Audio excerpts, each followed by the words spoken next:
Lashes and skincare for the Talk 365 team is provided by AP Med Spa.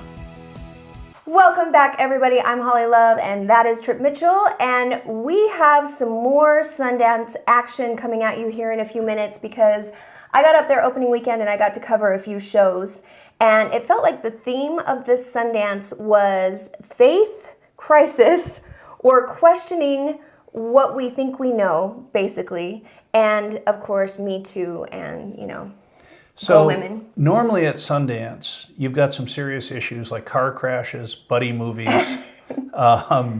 Sundance can be a pretty serious place. They do take on the issues. Independent film is not one to shy away from controversial issues, but it felt like the theme was overall positive and about love and thinking about reflecting on where we're at as a group, as a society, and pulling together and just having love be the answer at the end of the day. That really felt like that was the message for me from the films that I got to preview and do the red carpet interviews. So the one today is about a bishop. He was internationally known as an evangelical bishop. And he started having a faith crisis and he started questioning, like, is there a heaven or a hell? And I guess God answered him.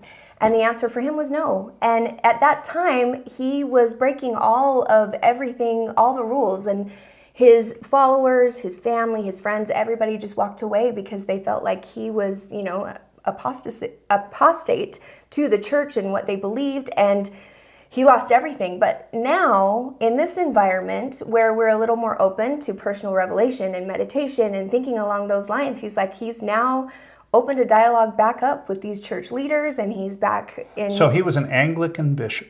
Uh-huh.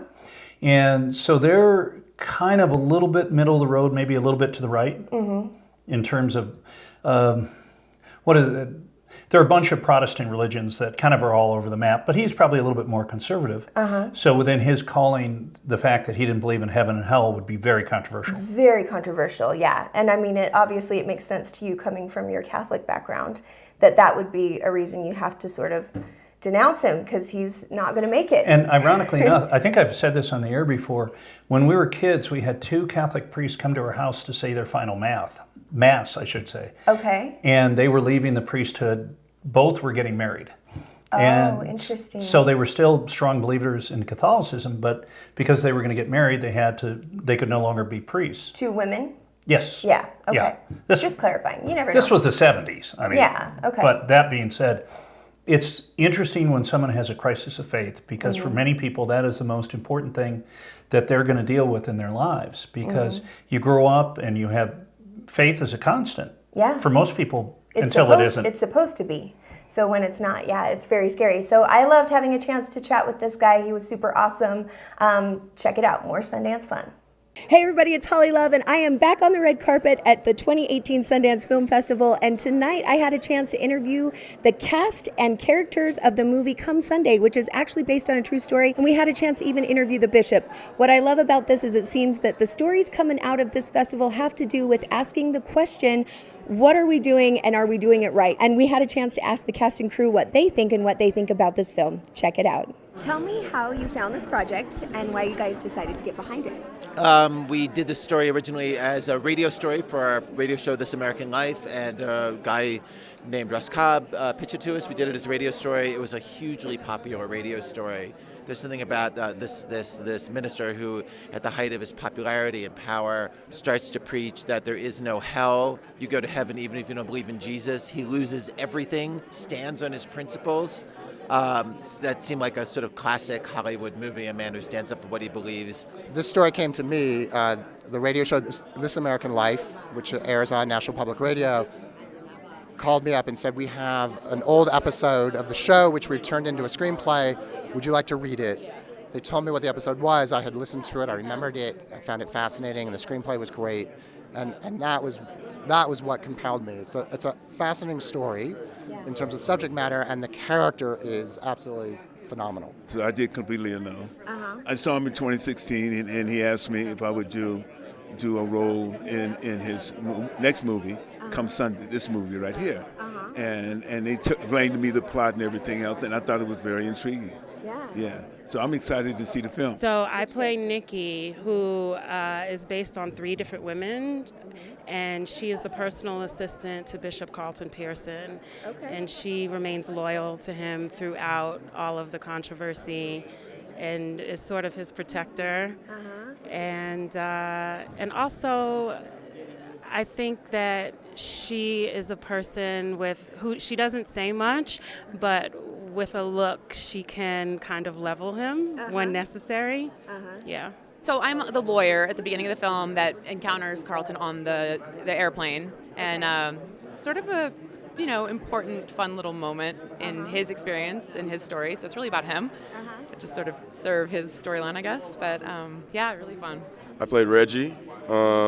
It came through me to me through Josh Marston. He sent me the script, and he had seen something else I was in, and really liked it. So he asked me if I would play this part, and I read it and loved it because I grew up really deeply religious, and as I got older, began to question my spiritual beliefs, and went from religious to atheist, but passionate atheist. I felt that religion did a disservice to me, so I hated it for a long time. And then as I got older, I realized that the truth is too evasive to, if I'm saying that there is no God, I'm just like the people that are saying that there is a God, suggesting that I know the answer. And the truth is I don't know the answer, so I have to be honest with myself and say I just don't know, and that's okay to not know. So as I've grown, I've had to go through that journey, and this film and this character goes through a similar journey of just questioning himself and his sexuality, and if it's okay to be himself within the confines of religion, if it even makes sense at all to believe in it.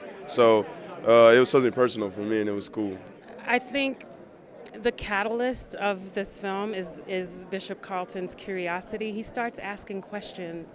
He starts asking God questions, and God answers him. And I think that when we are curious as human beings, we learn a lot instead of judging people on what we think we know. So I think that in a time like this, it's important for us to remain curious about each other, ask questions, because you don't know what you'll learn. And it just opens you up, and you blossom, you evolve, and get to a place of true acceptance of yourself, number one, and of others. I really connected to the balancing act of the whole human experience. I agree with both sides. I believe both of it. So it was kind of it was really touching just to read a script like this. I've not experienced that before. Just feel super connected to the struggle of it all, I guess. In film, we often talk about a character arc and people changing over the course of a movie, but it's very rare that you meet someone who's actually undergone a change. And this is someone who revised his thinking, went from one end of the spectrum, both theologically and politically, to the opposite end, under the scrutiny of tens of thousands of people who all loved him and then mourned his loss and thought he was going to hell for what he was doing. And so, among many other things, this film is a testament to someone having the courage to re-examine what they believe, be open to having that belief challenged, and to revising what they think. And what he chose to believe in was that we're all equal, we're all worthy of God's love, that it doesn't make any sense to imagine a God that would deny an enormous portion of humans going to heaven. And so even at a secular level, this is a movie about not discriminating, not judging, not writing off whole communities or whole countries or whole continents as irrelevant or rejectable, that everyone is worthwhile and everyone is to be included. And I think that's an important and valuable message. There are almost no mainstream films about people of faith that try to capture the way people really live in this country. People of faith are portrayed in the corniest way, usually not just in movies and TV, but in the news. Like they're portrayed as these crazy hothead, intolerant, unloving. Whereas when I think about the evangelicals who I know and I'm close to, they're exactly the opposite. They're thoughtful, they're full of love, and I feel like this film shows the complicated reality of the evangelical church and people disagreeing within that church, but also people acting with love towards each other. So, I think, that's one thing I'm very proud of about the film. And why should people see it? People should see it because it's a great story. It's a great story. It's a guy, with a lot of beliefs. A lot of people around him panic when he does a thing that seems crazy to everybody, and people rally around him. And it's about whether or not we're all going to hell, which is a question that I think a lot of us should really ponder. Sure. And that's why people should see the film. Well, I'm going to go find out if I'm on my way or where I'm going, right? Yeah, okay. Thank you so much for your time and good luck with everything. Thanks so much. The funny thing is that what is always kind of already in front of your face. You don't really have to search for it. I don't need anyone to tell me that it's bad to do something bad to someone because I feel what you feel. That's part of the reason why I like doing this job, is because I can get into different stories, and there's only one story, and that's the story of life. I feel like. I don't think there's a better time to tell a story about a human being who discovers his own connection with a source of the divine without needing any permission from any institution or any other person. The idea that, and whether you call it God, whether you call it divine energy, the universe, the idea that every human being has the right and the ability to connect to that source is such a beautiful and amazing idea. Thank you very much. Yeah, congratulations. Absolutely. Thank you. There's a global shift in religious sensibilities. People are asking themselves what they believe, why they believe it, and how those beliefs add to or subtract from the quality of their lives. The millennials in particular, they're confronting us. They're saying, so why are you saying that? Why are you telling us that? You believe in a literal hell? You think that God's going to torture and torment people infinitely? And we're having to say, well, the Bible says that. Well, tell me about the Bible. Then most folk don't even know what the word Bible means. It just means book, but some people don't know. A lot of preachers can't tell you that. So I have a lot of preacher friends, bishops, leaders, who are reconsidering what they believe. We're talking.